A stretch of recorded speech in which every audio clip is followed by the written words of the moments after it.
Now back to the Wisconsin Vegetable Garden Radio Show with your hosts, Joey and Holly Baird. Holly, let's go to the IV Organics 3-in-1 Plant Guard Hotline and bring in our guest for this week. Sara Bir is an author, chef, foodie, cooking class teacher, forager speaker, and even a roller derby player. She graduated from the Culinary Institute of America and prefers to create recipes that draw her professional skill set, yet are realistic for home cooks.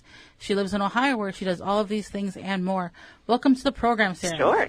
So you are quite passionate about foraging. First of all, for those of our listeners who may not be familiar with that term, what is foraging?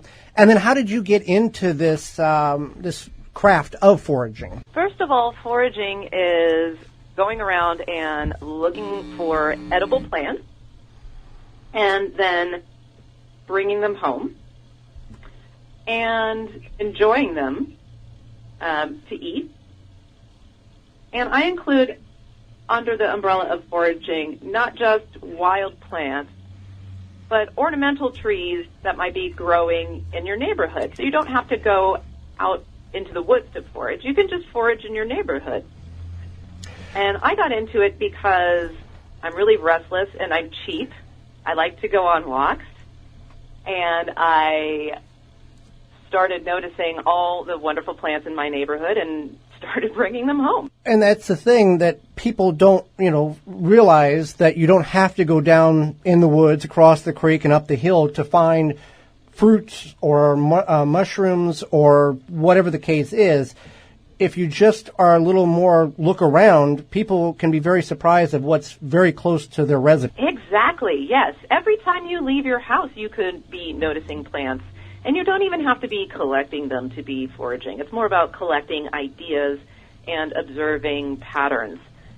Did you guys ever go out in the woods when you were kids and pick blackberries and eat them? Yes. Well, Holly, you probably never picked blackberries. Well, we went out into the woods, but we didn't eat anything that was growing because that was like... You didn't know if you were going to die. Yeah, big no-no. Yeah. I grew up on a farm. We picked anything. Well, we knew what we could eat and what couldn't. So blackberries was a very prolific item from where I was from. Now, my grandfather's 82 years old, and he will not eat a blackberry pie because as a child he was forced to pick wash tubs full of blackberries, so that kind of cursed him for life. But yes, to answer your question in short, yes. Yes, and I think experiences like that, even though we might not frame them as foraging, oftentimes those are our first foraging experiences. So if you've ever gone out and picked blackberries, whether it was for fun or against your will, then you've been foraging. And I like foraging for fruit because it's familiar. So I started getting curious about fruits and wanting to know about some of the more esoteric ones. But in general, foraging for fruit is a great place to start because we all know what apples look like. We know what crab apples look like. We know what raspberries look like. So you should always make a good, positive plant ID before you bring something home and try it. But there are a lot of easy ways to do that. And once again, the more familiar the plant is to you, the less fear you'll have in trying something for it. Right, definitely. Now, for a lot of people, they could also, when they're on their walking around their neighborhood or whatever, maybe they see fruit trees that are growing. Is there any sort of rule to that? Maybe that tree technically belongs to somebody's yard, but if it's hanging over the sidewalk, is that fair game?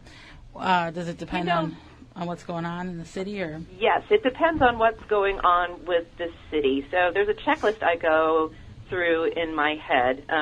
Is this thing technically edible? Is it safe to eat? Has it potentially been sprayed with pesticides? But another thing on that checklist is this legal for me to be taking?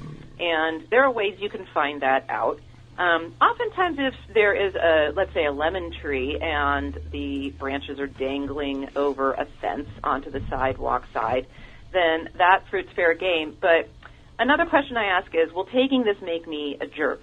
And the easiest way to answer that question is to get permission. So just go up and knock on that person's door. I don't really like doing cold calls like that. I used to hate selling Girl Scout cookies back in the day when you would actually go around from house to house. But my obsession with fruit trumps my fear of talking to strangers. And I've had some wonderful conversations with people in my neighborhood, and I wouldn't have talked to them if it weren't for my obsession with, my neighbor's fig tree, for instance. So I've ended up establishing relationships with people because of this. And we live in such a closed way, I think. Foraging actually is about plants, but it ends up being about people and about sharing. So if you're ever in doubt about something, find a person and ask them. They'll love to talk to you. I've never had anybody say, no, you can't have that. I mean, it can happen one day, but it hasn't happened yet. Well, and that's the surprising thing. People don't expect you to ask that question, and they're probably very happy that somebody's willing to take that produce or that fruits, because it's just going to sit on the ground and rot anyway, because they don't have a use for it, or if they did, they would have already picked it up.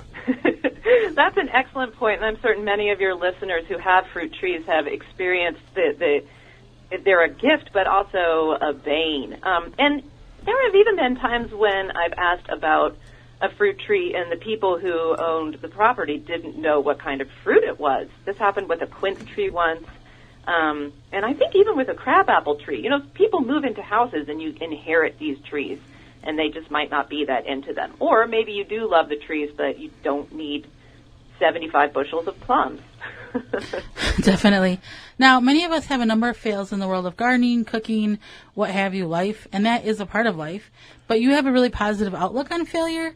How have you used this in your world of foraging, cooking, writing, what have you? When you have failures, you end up having to use your problem-solving skills to recover from that. And ultimately, you end up learning more. So it's good for your creativity. Sometimes the result you get, even though it is not what you were hoping for, ends up being better than the result you initially thought you'd have. So, and then sometimes it's just a disaster, right? But when I teach cooking classes, I always tell people, if you make a mistake here, this is the best place for it to happen, because we're going to learn together different ways to fix it.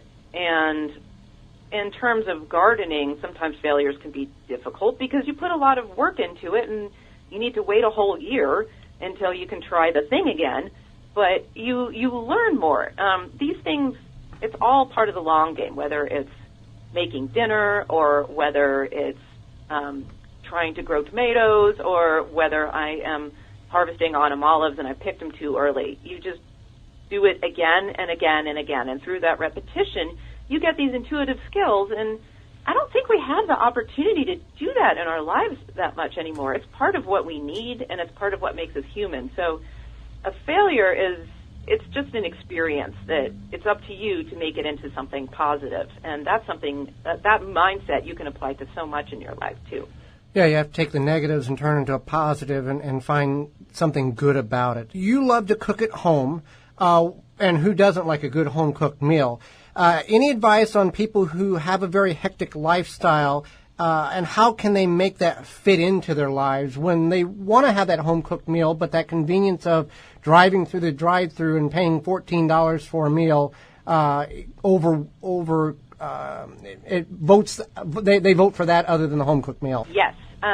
Even though I myself cook at home as part of my job, I'm a recipe developer, I still have this problem. Can you believe that? I still have times when we just don't have something that's ready to eat on those hectic evening nights. So what I like to do is set aside an afternoon and do some batch cooking. Even if you don't like cooking, you can just think of it as a way to knock some stuff out and have it ready, and you get those payoffs later on. So that's one way. But another way is I like to forage my kitchen, and I look around, and because sometimes I just don't want to go shopping. Sometimes I'm even too lazy to go get a take-and-bake pizza. All right, I'm a chef, but I have no problem with a take-and-bake pizza. Sometimes I'm too lazy to do that, so I'll think, what do I have in my kitchen right now that I can make a simple meal from? And that's where my creativity sparks.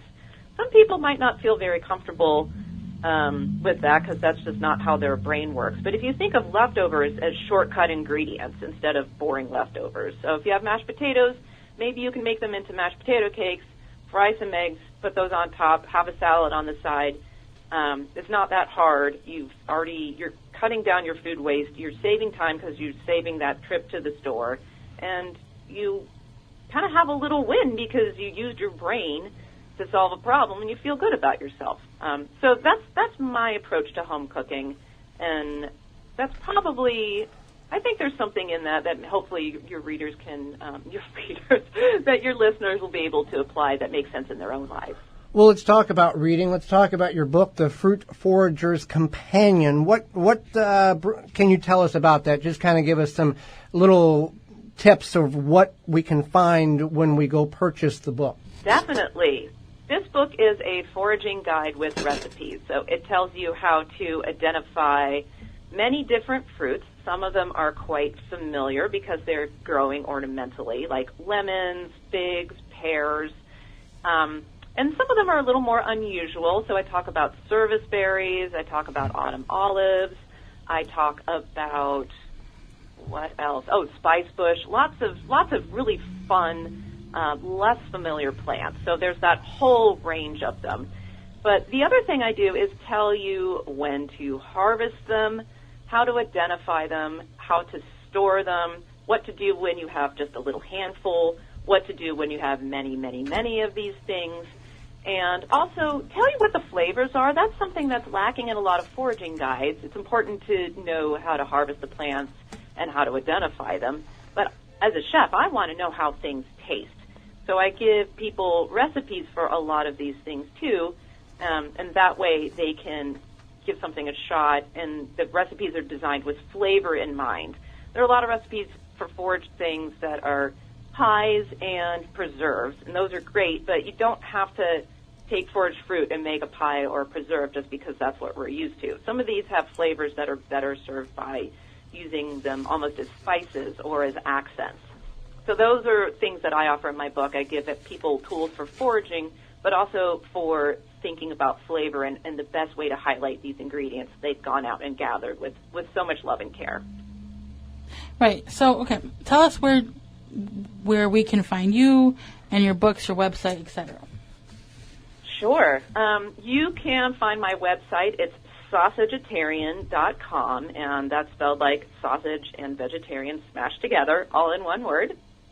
You can order my books on that website, but you can also get them hopefully you can order it from your favorite local independent bookstore, but you can also get them online from the big, massive conglomerate that we get everything from.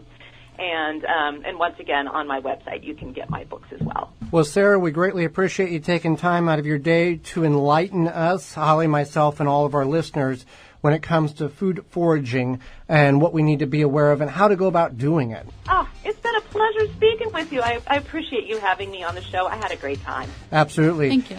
For more information, please visit thewisconsinvegetablegardener.com.